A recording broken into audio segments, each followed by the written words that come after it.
Hey everybody, Dave Isaacs back with you for jamplay.com, and this is a guitar lesson on finger independence and playing in position. Now these are two topics that have come up in previous lessons, so I want to build on this a little bit. Remember, the concept of playing in position means that you assign a finger to each fret. Now when this came up the first time, we were using three fingers: index, middle, and ring. Now we're going to add the pinky to this. Now, your pinky may not be all that happy about this development to start with. A lot of that really depends on your hands individually. Everyone has a slightly different proportion of fingers to hand, hand to wrist, and so forth, where even your knuckle joints are.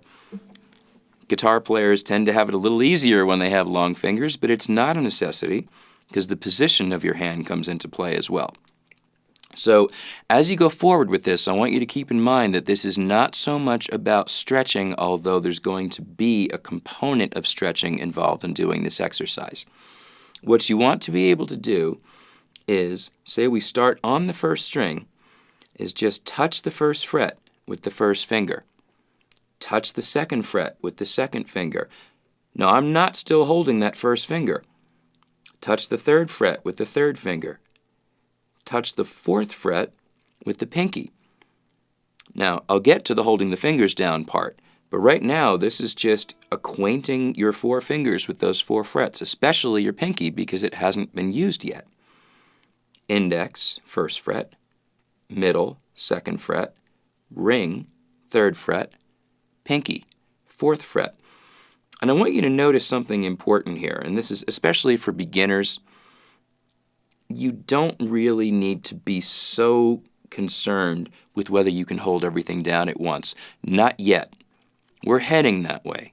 But understand that the finger independence and the fine control are going to come from this kind of work that we're doing right now. Watch what happens.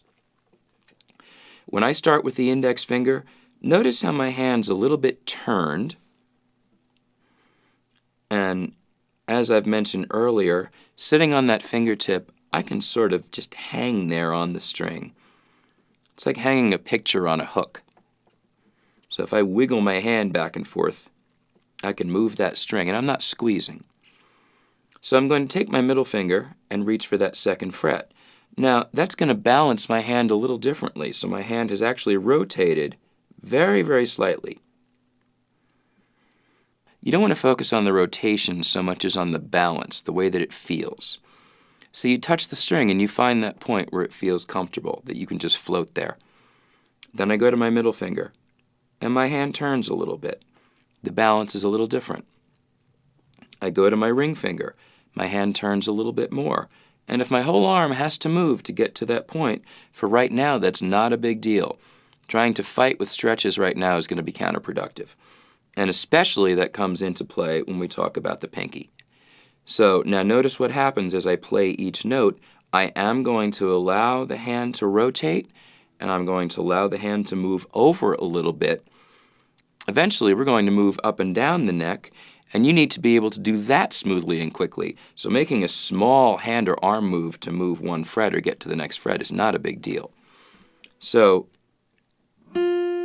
first fret, first finger. Second fret, second finger.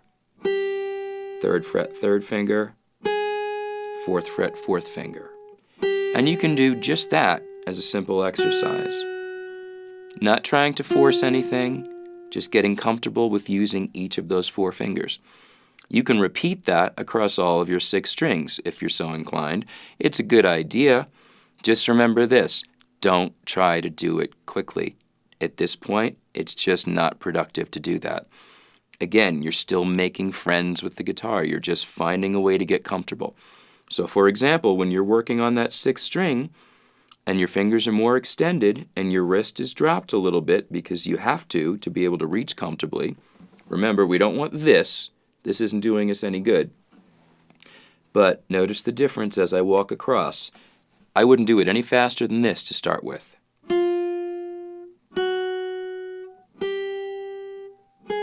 And then go to the next string.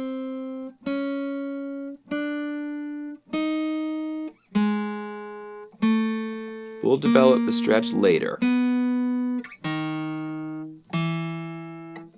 This is about balancing on each individual fingertip.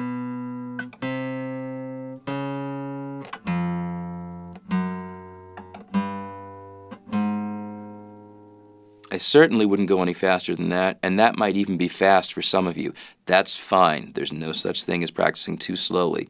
Remember, slow practice means accuracy, and accuracy will serve you a whole lot more in the long run than speed without it.